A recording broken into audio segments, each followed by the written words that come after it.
Welcome to Behind the Byline. I'm Sabine. And I'm Savani.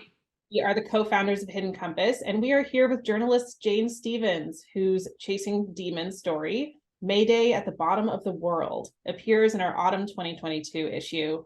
Jane's story is a powerful and brave narrative, not only of a ship in distress in Antarctic waters, but also the trauma that surfaces in its wake. To that end, this conversation may contain mention of sexual abuse, so if you find that upsetting, you may want to skip this particular video. Jane, thank you so much for joining us. Oh, thanks for having me here. I want to get us started by just diving right into it because this story goes into some really dark moments of your personal history, some of which were secrets for much of your life. But now they inform your work on a regular basis. So I want to know what drives you to share this trauma and its impact on you in a very public way. Well, I was brought up in a family of secrets, and I think it's also a culture of secrets. You know, everybody has childhood diversity, but rarely do people talk about it. But it propelled me to want to tell everybody about this once I went through this transformation of understanding how much the childhood experience has affected my adult life.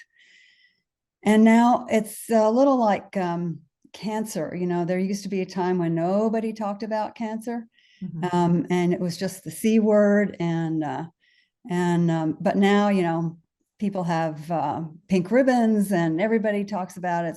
It's not a big deal. And the same should be for childhood diversity. Everybody experiences it one way or another. Either it happens to them personally, or they know somebody in their family or a friend. And so having this out there is really important, because if you feel free to talk about it, then we can actually do something to heal folks. Yes, yes. And your work to raise awareness on this is very important, and the story is very important. It's also incredibly moving and powerful and suspenseful and thrilling. It was very rewarding for our team, our editorial team, to work on it.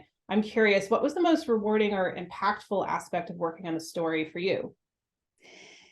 I would say the most impactful aspect of working on the story was how much that the revisiting of the abuse in my childhood affected me, and how much it brought up other memories that I had pushed down.